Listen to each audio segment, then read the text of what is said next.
Abana bakatonda mu wero monji malamusako mwenna mulinyala mukama Yesu Kristo.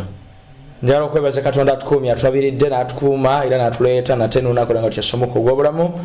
Twala omukisa guno okubebaza mwenna abakirabye nga kyansonga kwekumira ku bigambo bino ebya gospel area yaffe enkomerero eri wano kumpi oba kutiisatiisa butiisatiisa. Njagala okwebaza era ntwala omukisa guno okwebaza mikwano gyaffe abali Toronto, aba member baffe ba Seventh Day abasinza mu kanisa ya Toronto Uganda SDA Church.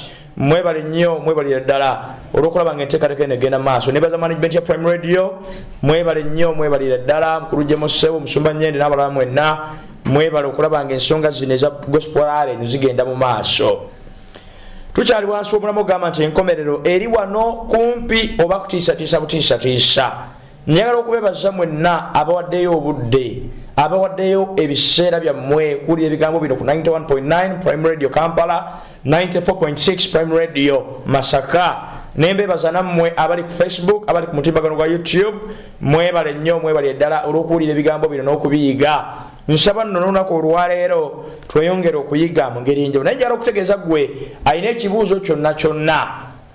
Bw'obanga olina ekibuuzo kyonna kyonna ky'olina nga kya Bayibuli si kya byabufuzi, ojja kubanga okiteeka ku namba 0702 08 48 32 0702 08 48 32.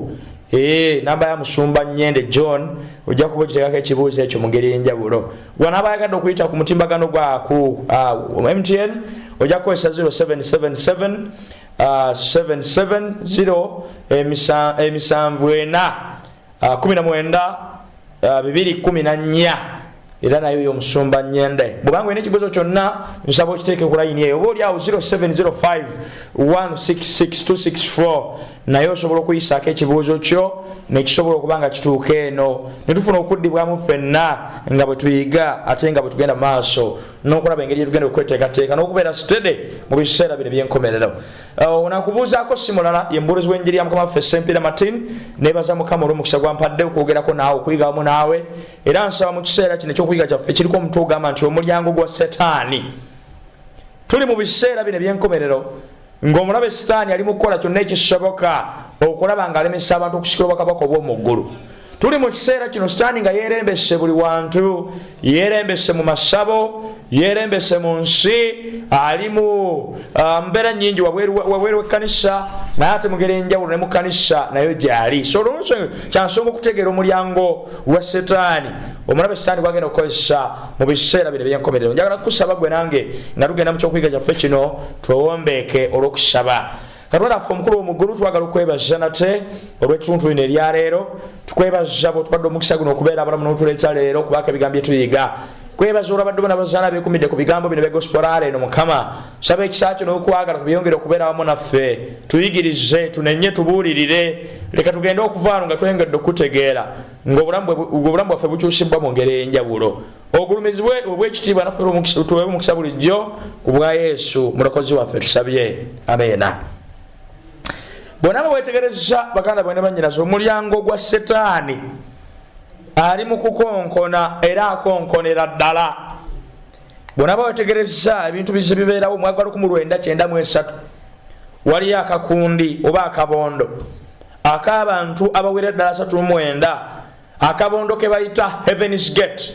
Akabondo kano abantu abawera ddala 39 omwali abasomesa, omwali abasawo, omwali abasajja abayivu, omwali yogera ku basajja ba engineer, ba mechanical engineer n'abalala bali mu kabondo kano aka Heaven's Gate. Naye ennaku z'omwezi weekend eyo ennaku z'omwezi 22 na 23 mwezi ogwa March 1997 abasajja bano n'abakazi abawera ddala 39 bagenda maaso ne beetirimbula ne benyigira mu kwetta mass suicide ne betta mu byafaayo bya Amerika. Abantu bano balowoozebwa nti baleetera embeera y'okulowooza nti mu mbeera y'okufa eno, mu mbeera y'okwewa obutwa, mu mbeera y'okwejjawo baatunuulira okufa ne bakulaba ng'eringa enkola, eringa mechanism, eringa mode egulinga omuwaatwa ng'omuntu bw'abanga afudde tafiiridde ddala naye aba agenze ku diguli endala, leve endala esingako. bw'onaatula ebigambo bya J. Gordon Melton, ono mwandiisi wa Encyclopedia of American Religions, awandiika n'agamba in this case they had a positive motive, nti mukwewa kwabwe obutwa bakuba n'abalabewo obutwa nga balina endowooza bakoya ensi baagala kuva ku nsi eno bawummule embeera basusseko. Bano baali balina positive motive nga balowooza nti mu mbeera y'okwewa obutwa bagenda kubaako engeri gye bawonye agazzibu nga bagenze mu nsi endala esingako gye tulimu. Era omwandiisi agamba J. Gordon Melton agamba in this case they had a positive motive, a great place to go to, he says, so why hang around here? Tabantu bano balowoozebwa nti bagenda kuva ku nsi eno bagende mu nsi endala esingako ensi eno okubeera ey'akabi. Omusajja gwe bayita James Taber, ono cult expert ku University ya North Carolina, yagamba ebigambo bino ng'ayogera ku Heaven's Gate cult. Agamba this group is completely different, nti ekyenjawulo ekiriwo kyakabondo kano oba akakundi abantu bano ke baalimu kanjawulo. These people rather calmly followed suicide as their exit. Bo baali balowooza ti embeera y'okwewa obutwa ey'okwejja mu bulamu buno babeera bafulumya ensi eno nga bagenze ewalala in a very positive way to a higher level of existence. Abantu bano mu kwewa obutwa ne mu kwetta baali balowooza nti bavudde ku nsi eno bagenze ku nsi endala. James Taber agamba bannyonnyola okufa nga si omulabe w'obulamu naye ng'obulamu bwennyini. Abantu basono nyabo njagala gwe nange otegeera omanye nti egimu ku miwaatu omulabe Sitaani gyakozesa kwe kulowoozesa abantu nti okufa si mulabe naye yenkola egenda okukozesebwa bo okusobola okulaba nga bagenda ku another level of existence. Omwagalwa njagala otegeera omanye nti kyamagezi era kirungi nnyo gwe nange okutegeera omuntu bw'abanga afudde alaga ludda wa. Bayibuli kikyeyigiriza ku kufa, ddala ddala okufa yengwe muwaatwa yengeri abantu gye bayingiramu mu nsi endala. Twagala tutegeera booluganda bwe twogera kufa kifo kirala oba mulabe waffe oba mukwano gwaffe. Bw'onaasoma ekitabo kino eky'Abakolinso ekisooka essula 15 olw'26 Bayibuli egamba nti omulabe ow'enkomerero aligibwawo kwe kufa. Bayibuli bw'eyogera ku kufa basawo lwannyabo ogwanya okutegeera n'okumanya gwawulira ebigambo bino nti okufa kwogerwako nga ye mulabe waffe.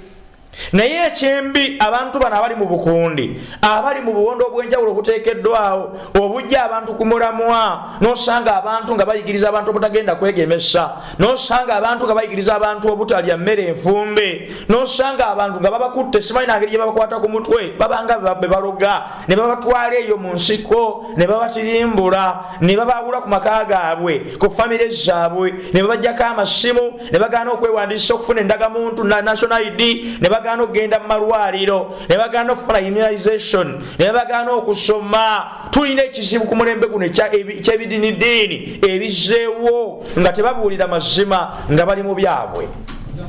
James Taber agambye nti bannyonnyola okufa si ye mulabe wabula obulamu bwennyini.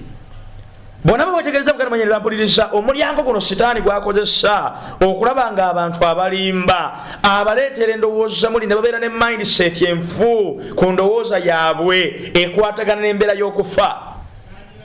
Tulina obukundi bungi n'ebidiinidiini ebijjawo olunaku olwali bonna bawetegereza wano mwaka si gwa bwala nnyo omusajja gwe bayita Kirwetere eyatirimbula abantu abawerera ddala 9 naye ng'abalowoozesa nti bagenda balina bwe bana bamaze okufa bagenda mu nsi esingako eyaffe wano.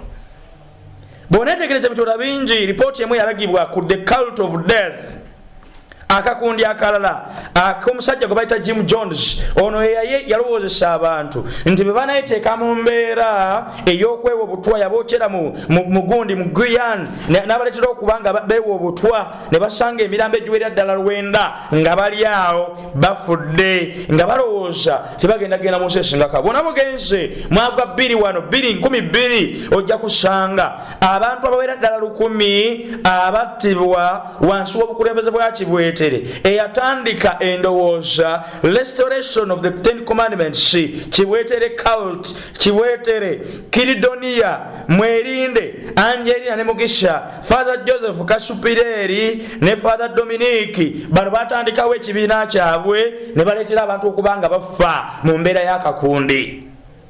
Njagadde omwagala otegeera omanye oba kyebayita ebidiinidiini oba kyebayita akakundi kyeki. Okusinziira ku ndaba ey'Ekikristaayo, akakundi kye kibiina kyonna ekitakkiriza Kristo nga Mukama era omulokozi ne Bayibuli ng'omusingi ogw'okukkiriza. Njagadde otegeera omanye mu kiseera kino ebimu ebigenda okukolebwa Yesu nga bwe yatulabula ng'era Bayibuli bwetegeeza tewagenda kujja bannabbi ab'obulimba bangi ne bakristo ab'obulimba. Omwagala ogwanya otegeera omanye ebigambo bino biteeke mu magezi go, obiyigiriza abaana bo naawe obyejjukanye ti ku mulembe guno waliwo abantu bangi abeekwese mu bidiinidiini, waliwo abantu bangi abagenzi wansi b'obubondo nga bayigiriza amaaso g'abantu agasinga obungi tegali ku Yesu. Kyova osanga omuntu ng'asobola okukwata ekifaananyi eky'omusumba we n'akiprintinga n'ateeka ku kitanda kye. Waliwo omu gwe nawulira bamubuuza lwaki ekikundi ky'omusumba we kiteekaawo, kyava abagamba njagala buli wembeera abe nga ndaba. Ye byakola tabikola kubanga Yesu alaba, naye abikola kubanga omusumba wakola atya? Alaba.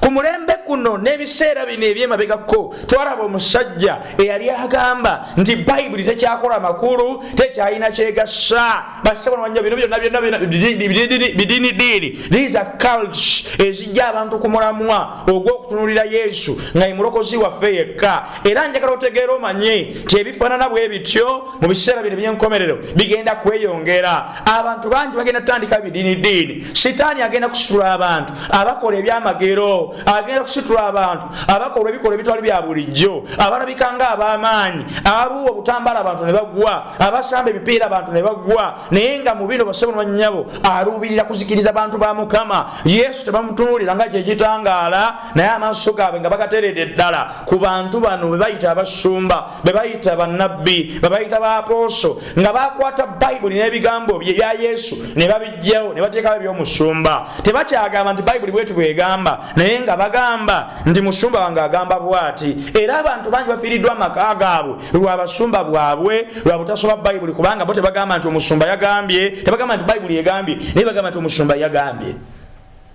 Yensonga lwaki mu biseera bino ebikomerayo, mu biseera bino eby'enkomerero, gwe nange tugwanye tutegeere engeri y'okwawulamu akakundi. Ntegeera ntya nti bano abooluganda tebali ku mulamwa? Ntegeera ntya nti enjiri ebuulirwa wano teyogera ku Yesu? Ntegeera ntya nti Bayibuli mu maaso eyo gye tulaga ebintu bijja kuvayo? Kisooka bw'oba onaategeera akakundi, obukundi bugoberera muntu ng'omukulembeze mu kifo kya Yesu. Bw'ogenda mu nzikiriza yonna, oba ya Kikristaayo oba si ya Kikristaayo, naye nga bagoberera muntu, obanga mulamu obanga yafa, kabeera kakundi. Ensonga ey'okubiri gy'ogwanya okutegeera n'okumanya bwenonyeza omwagalwa, bw'oba oli wa kubanga otegeera Yesu. Bayibuli mwennyini yatugamba, Yesu mwennyini yatugamba Yokaana 14:6 agamba nze kkubo n'amazima n'obulamu, tewali ajja eri Kitange wabula ng'ayita mu nze. Oluganda omwagalwa, abalala bonna nga bwe twayigako emabegako wano, y'oyogera ku Muhammadi, Buddha Gantama, abatandisi ba Shintoism, abatandisi ba Shamanism, abatandisi ba Buddhism, abatandisi ba ki, byogereko byonna. Bw'ona agenda kene mu Western Uganda n'osangayo bishaka, omusajja wattu ali mu ntaana ye yeebase. Ekitegeeza mugana mwennyinaza omwagalwa, ako kakundirwa nsonga tebasonga ku Yesu, basonga ku bintu ebirala abatali Katonda. Ne bw'onajja wansi w'Obukristaayo, waliwo ng'abasumba basinga Yesu amaanyi, ng'omusumba kyayogera alinga eyaloga Abakristaayo batambula na bibye ebya Bayibuli byadda mabega. Naye Bayibuli etugambye nti yekkubo, Yesu yekkubo yekka. Bw'onaasomako mu Yokaana essula y'E11, Bayibuli egamba bw'amala okufulumya ezize zonna azikulembera, n'endiga zimugoberera kubanga zimumanye eddoboozi. Oluganda omwagalwa, njagala otegeera omanye era weebuuze ekibuuzo ekinene mu kkanisa gy'olimu leero, gy'osabireeyo si kakundi ako. Yesu gwe basoosowaza, Yesu gwe bayigiriza. Bayigiriza Bayibuli oba bayigiriza byabwe. Omusumbawo yeegulumiza okusinga ekigambo kya Katonda oba akisoma era n'akitaputa n'akinnyonnyola Bayibuli nga bweyigiriza. ensonga eyokubiri omwagalwa oba onaategeera akakundi kikwetaagisa ggwe nange okutegeera n'okumanya. oba onaategeera akakundi obukundi bugoberera njigiriza z'abantu mu kifo kya bayibuli ng'ogyeko okuba nti bo beefuula okubeera bakulembeze ng'ebya Yesu tebiwulirwa ng'ekkubo balivuddeko eddoboozi lya Yesu bali kubya bagunjawo byabwe bo nga bwe balaba nga bwe bawulira nga bwe balowooza bwe bakulemberamu abantu. Ekyokubiri bw'obanga obeera gy'obeera yonna nga bayibuli tebagisoma newankubadde nga bagisoma naye nga basinga kutwala byabwe, musumba wange agambye ate kino buye kiti nga bayiya biyiye biva mu mitwe gyabwe. Oluganda njagala kutegeeza kyekiseera gwe nange tudduke mu kakundi ako kubanga awo tewaliwo bulokozi. Newebeera nzikiriza yonna nga beeyita Yesu nga beeyita abakristaayo naye nga bw'osoma ebyawandiikibwa nga biri mu byawandiikibwa babiwakanya. Gamba ng'etteeka lya Sabbiiti bagamba Sande naye nga ne bw'onaasoma ku Sande togenda kusangayo wadde olunyiri n'olumu mu bayibuli okuva ku lubereberye ogenda kubikkulirwa olwogera okubanga olunaku lwa kusinzizaako day of Sabbath day oba lunaku lwa musanvu kakundi. Bw'onaabeera gy'obeera nga bayigiriza tyosobola okulya embizzi n'ogenda mu ggulu naye nga bayibuli gy'osoma eraga bulungi ddala kyabali embizzi n'abagenda emabega w'ensuku okwetukuza tebagenda kusikira bwakabaka bwa Katonda bagenda kuzikirizibwa mu muliro. Oluganda njagala kusaba dduka kubanga yo si enjigiriza ya bayibuli.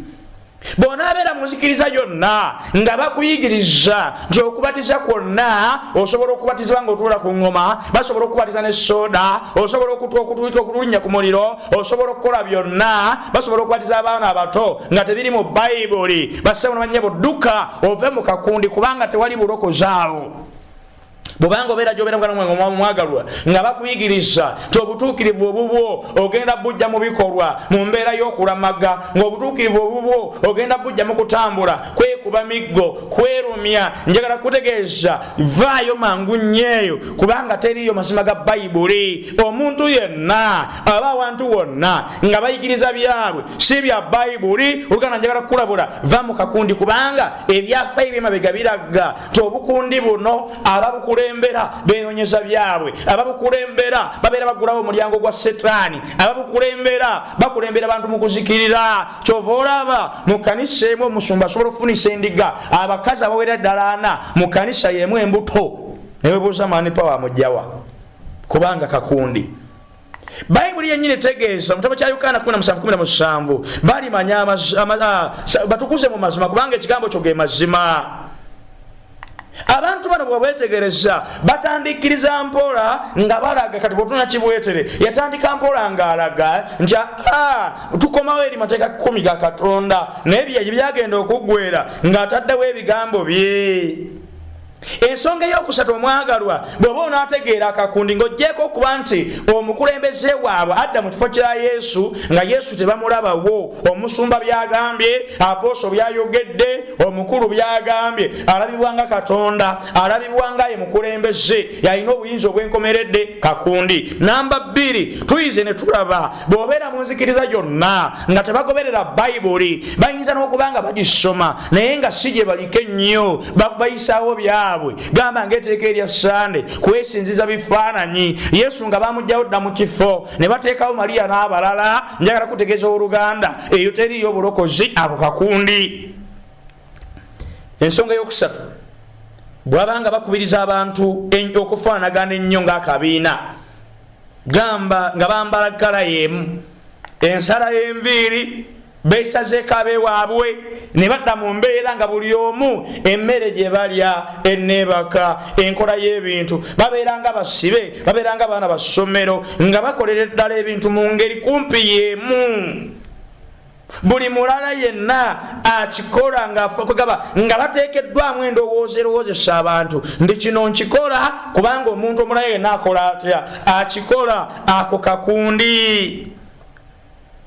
Okusikirizibwa ekikoosi kakundi.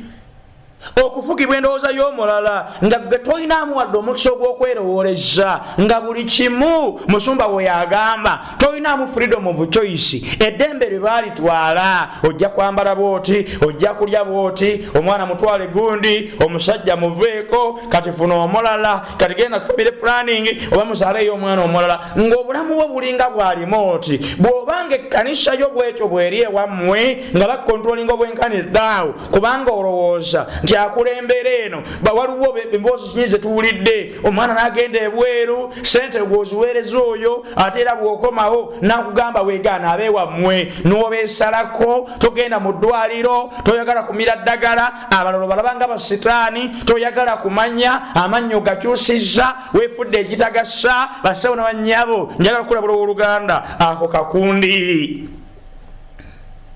Mu kitabo kino ekya Ngero 16:25 Bayibuli egamba nti waliwo ekkubo omuntu lyayita eddungi naye ng'enkomerero yaalyo ge makubo g'okufa.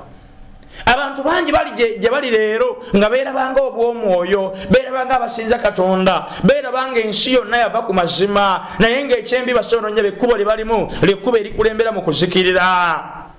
Bonna atunulira mu kiseera kya Nuuwa yali abuulira enjiri mu bantu abali boogerwako nga bali mu masekati ga $2 bali mu kasekati ga billions 2.3, naye mu bangi be yabuulira abasinga obungi balowooza nti Nuuwa agudde eddalu, talina byatugamba, sayansi amugjawa, enkuba nga tetonyako okuva mu ggulu, amazzi ago ganaavaawa, tetugirabangako, leeta obukakafu, Nuuwa ogudde eddalu, nga bagamba tebisoboka. Era abantu bangi leero basobola nnyabo bali mu nzikiriza zaabwe eyo ng'obulamu bwabwe bweyongera kwonooneka. Obwesige bwe babuteeka mu bantu mu kiro ky'okubuteeka mu Yesu, obwesige bwe babiteeka mu kigambo ky'abantu okusinga bakiteeka mu Kristo.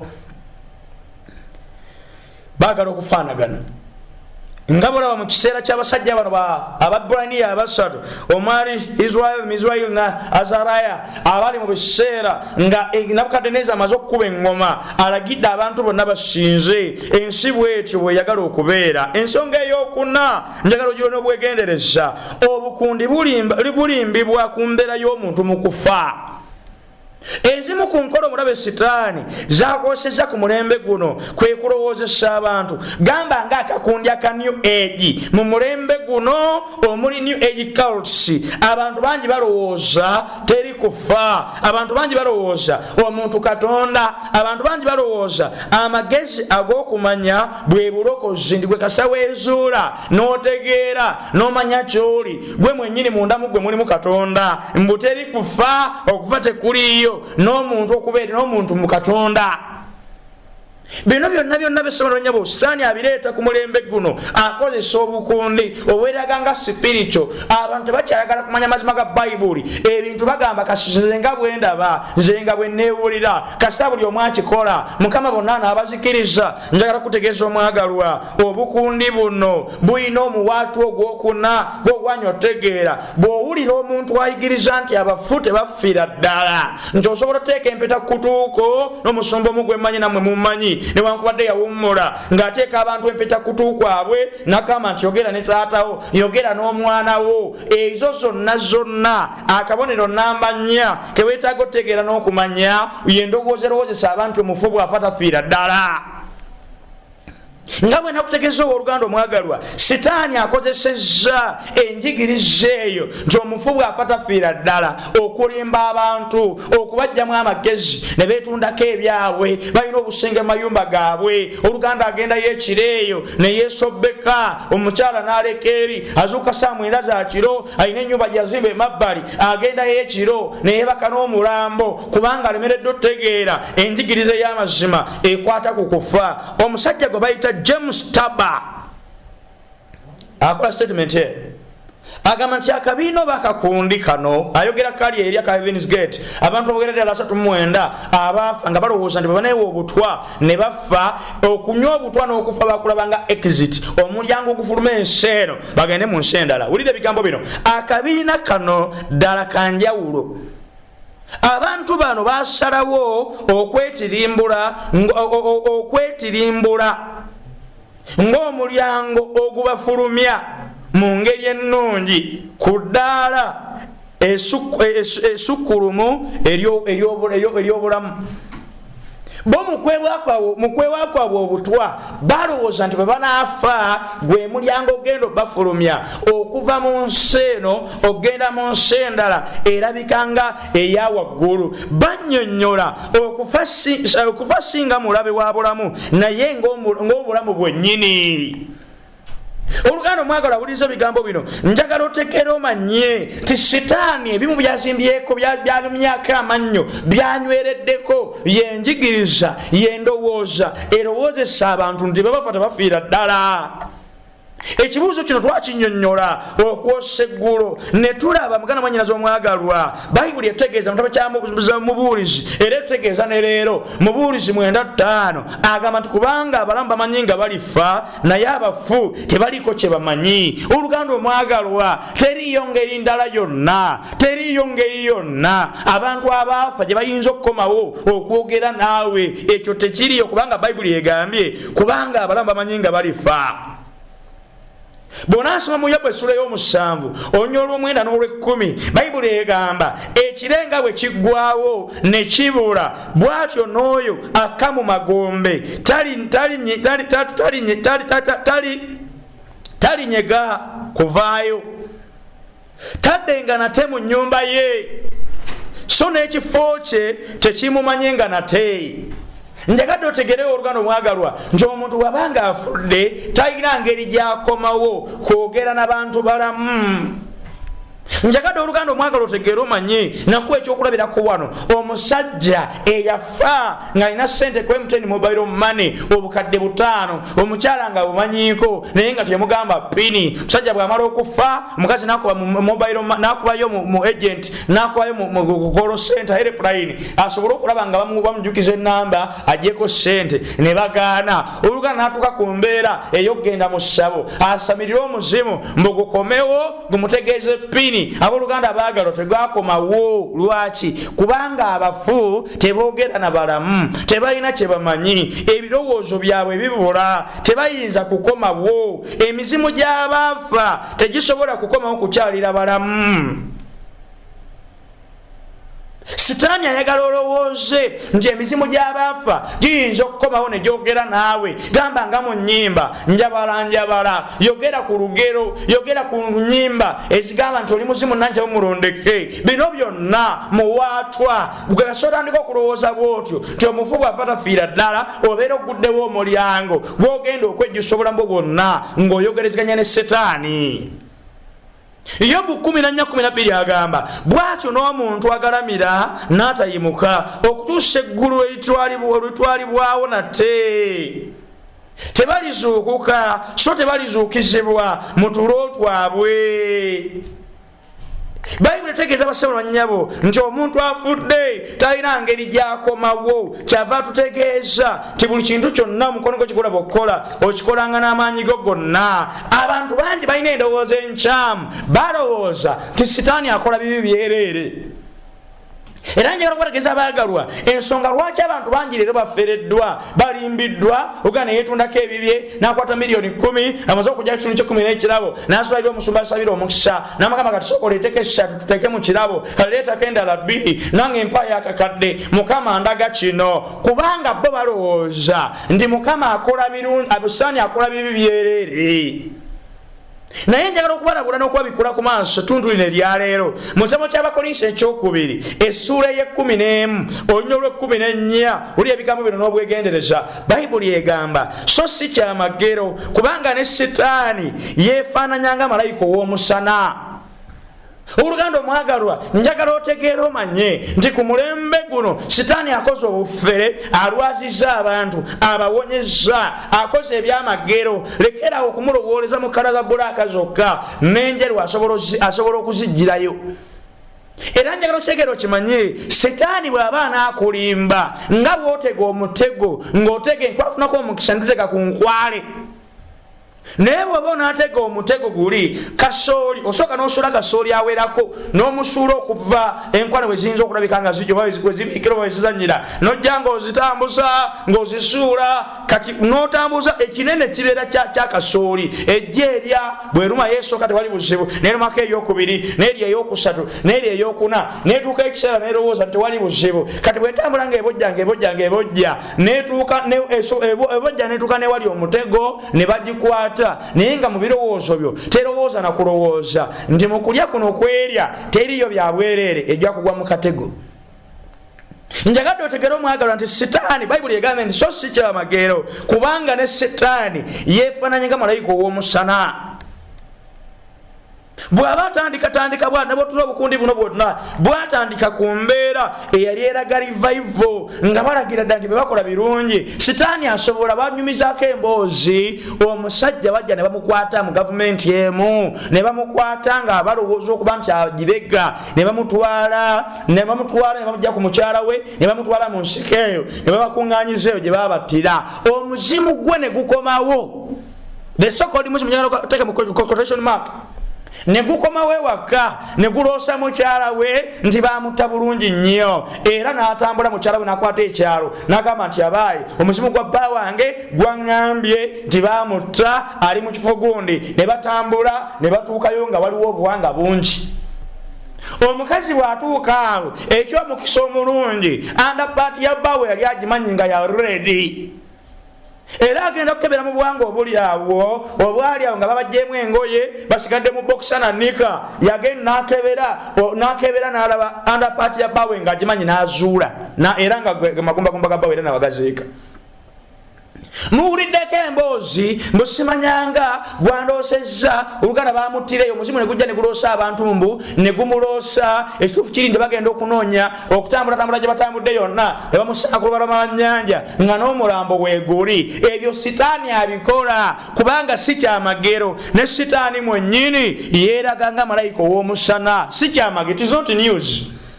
Era njagala okukulabula gwe ow'omulembe guno atambula mu makanisa azungazunga ng'onoonya ebyamagero. Ku biseera bino bye tulimu tulina amasabo mangi naye nga gaavaayo emmanju gali mu makanisa ku mulembe guno. Yensonga lwaki weewuuze bw'ogenda okusumulula omusumba nga era omusamize bw'akola akuggyako kizibu kino akuwa kirala n'amakanisa we gali teri muntu awona bya ddala otambula weewaawo sitaani asobola okukola ekyamagero ekyo akikola kati bw'amalawo ekyo ate n'akuwa ekirala n'osigala ng'obeera kasitoma ng'era oddayo n'oddayo enkya n'oddayo ne luli owona kino ng'ekirala bwe kijja owona kino ng'ekirala bwe kijja owona liiso ng'ate amannyo galuma onoonya ofuna luzaalo ng'ate abaana bagwa eddalu ng'obazzayo nga babasabira kubanga bizinensi egenda mu maaso.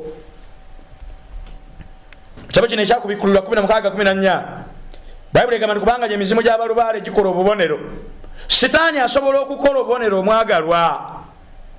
Sitaani asobola okukomawo nga jjajjaawo nga ssengaawo nga taatawo nga maamawo n'engeri gye yakolanga n'engeri gye yayogeranga aboggola n'ebirala ebiringa ebyo kubanga Bayibuli etugamba nti emmeeme ekola ekibi emmeeme efa. Yokaana 5:29 agamba bali mu ntaana zaabwe bonna Bayibuli egamba temwewuunye ekyo kubanga ekiseera kijja bonna bali mu ntaana lwe baluwa eddoboozi lye ne bavaamu. Abaakolanga ebirungi balizuukukira obulamu n'abaakolanga ebitasaana balizuukukira omusango ne bavaamu mu ntaana. Bonna abaafa bali mu ntaana zaabwe era gye bagenda okuva. Naye sitaani ayagala okunyweza obulimba bwe yalimba Eva mu Lubereberye 3 we yagambira Lubereberye 3:4 nti okufa temulifa.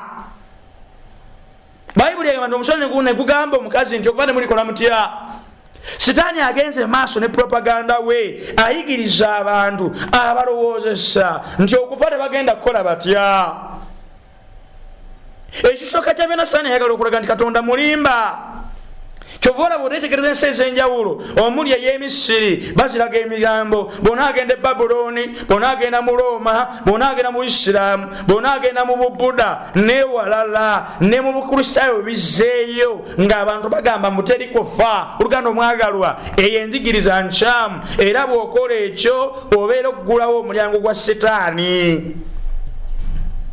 era bona asoma article emu yawandika mu Reader Digest agamba ddala okufiira ddala tofiira ddala kyalabikanga okufa naye ddala osigalawo kyali mulamu era otegeera nnyo okusinga bwe wali otegedde.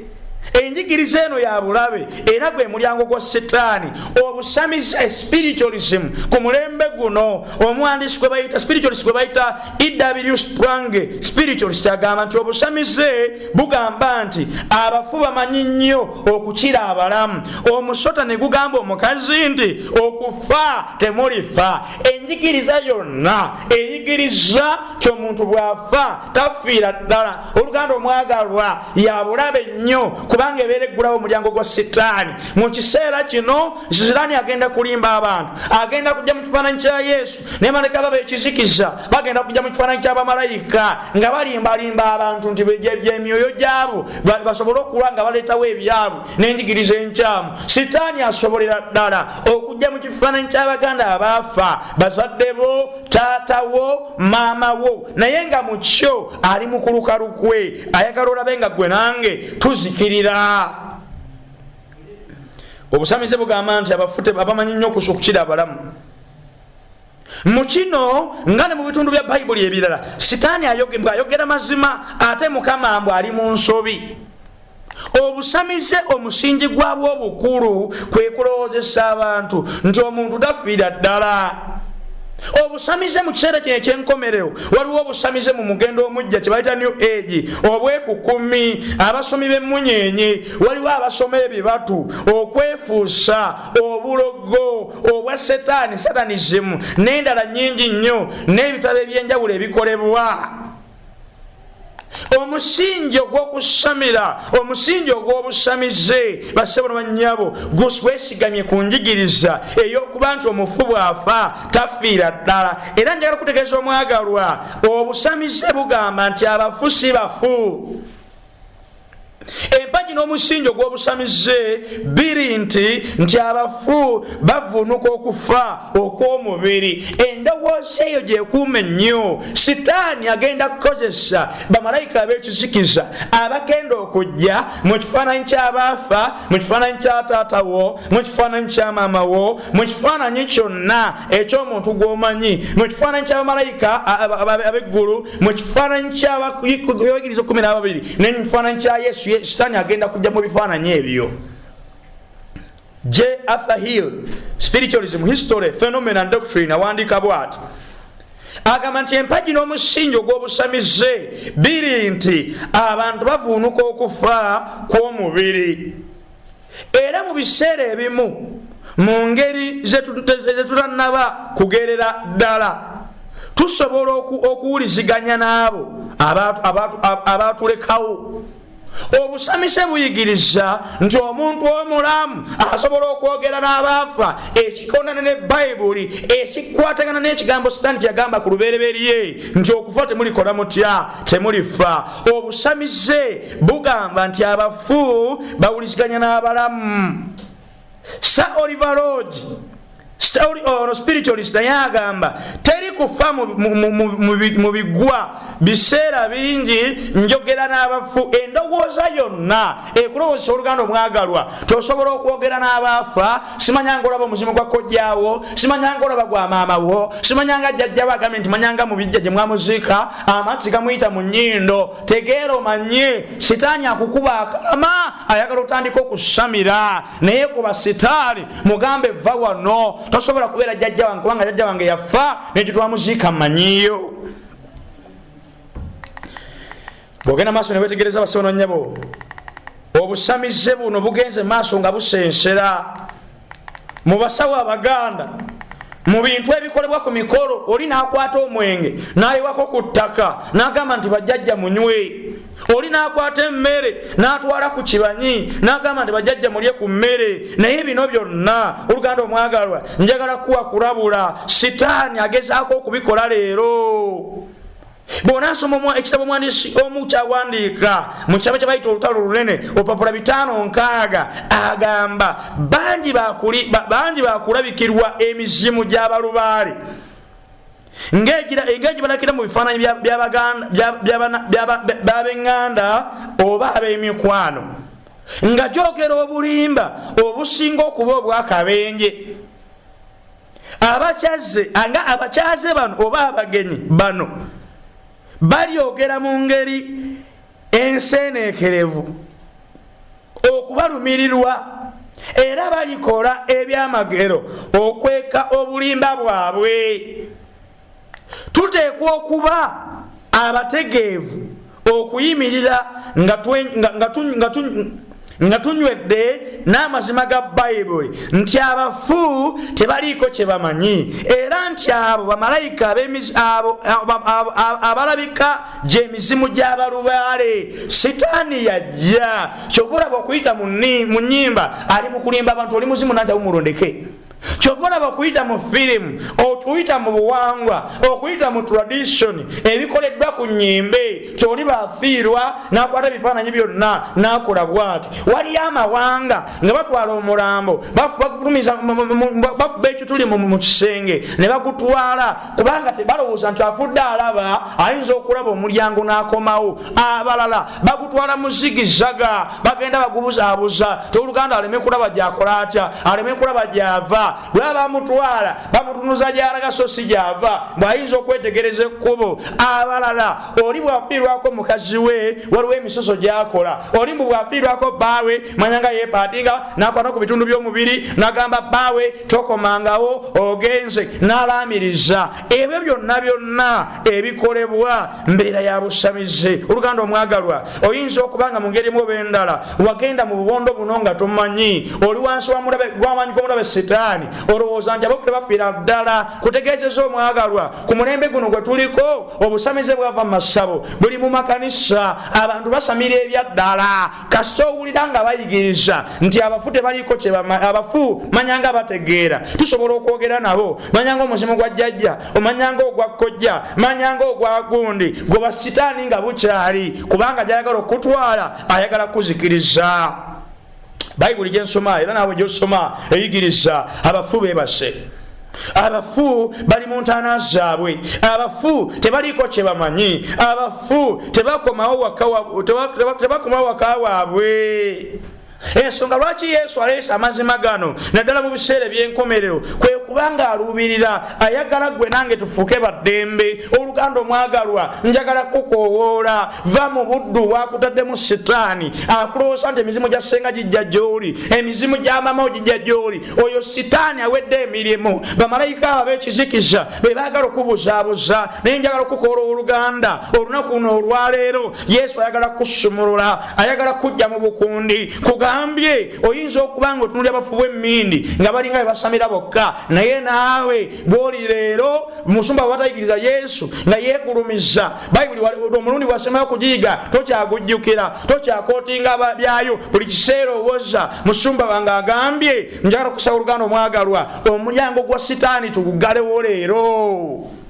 Okoyo okusula n'emirambo mu nnyumba, okoyo okubanga buli kiseera bw'ogenda okwebaka ofuna okulabikirwa kwa Setaani. Naye olunaku olwaleero ogamba nti Yesu ekimala kimala, njagala kusumululwa, njagala kuteebwa, njagala kuva maanyi ga mulabe Setaani, fuuke wa ddembe. Bayibuli egambye mulimanya amazima mulifuuka baddembe. Kubanga gy'oli omwagalwa ng'oyagala omulyango guwaggulirawo Setaani ogw'okulowooza nti abafu balina kye bamanyi, bazze boogera naawe bakusudde n'eddalo, basudda oyo Setaani awedde emirimu.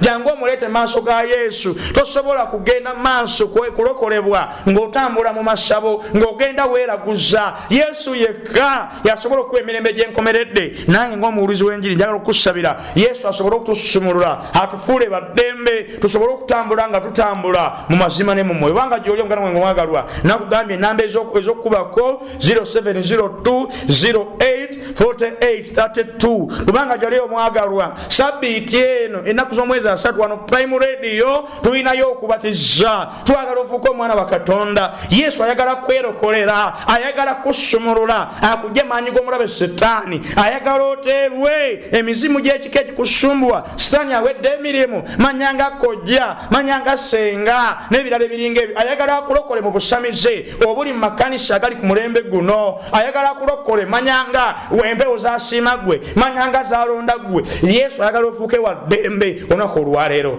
mu sabiiti eno ennaku z'omwezi 3 wano ku Prime Radio tulinayo okubatiza tambula ojje ofuuke omwana wa Katonda. Mune ebigambo ebyo nja kusaba gwe nange tuombekola okusaba. Katonda affe omukulu omugulu twagala okwebaza olw'ekyakyo n'okwagala kutuwadde omukisa omulala okujja maaso kuno mukubeerawo okwo. Weebale nnyo weebale ddala Mukama kubanga okuyita mu kigambo ky'oyogedde gye tuli amazima ga Bayibuli. Nsaba weeyongere okulusumulula okuba wansi w'obulimba bw'omulabe Sitaani akoze kyonna ekimala, ayagala kutubuza, ayagala kutulimbalimba, azadifendinga okulimba okuva ku lubereberye. Biseera bingi Mukama omulyango guno ogw'obusamize tugugudde, naye tuntu ekyaleero nga bwe tuyize ebigambo bino twagala okusaba amaanyi ag'eggulu gaggalewo omulyango ogwo ogwa Sitaani n'enkolagana naffe ekomereero. Leka tufuuke abaana bayi Mukama. Omuddu we abadde talina mirembe, abadde yawambibwa amaanyi g'omulabe Sitaani, abadde tasobola kukwekolera bintu bye, buli kiseera abafu bamuyigganya, buli kiseera alina akasenge kagendamu. Twagala okusabira alinga oyo Mukama omusumulule, leka abeere wa ddembe mu ngeri y'enjawulo. Weyongera okwogera naffe okuyita mu biseera ebirala byonna. Alina ekibuuzo Mukama weyongera okumuddamu. Ali mu kiwumbu ekyokusalawo nga yandyagadde afuuke omwana wo. Nsabye omusumulule afuuke omwana wo okuva na leero. Ogulumizibwe obw'ekitiibwa naffe tuomukisa bulijjo ku bwa Yesu mulokozi waffe tusabye. Amiina. Mukama akumpeera omukisa.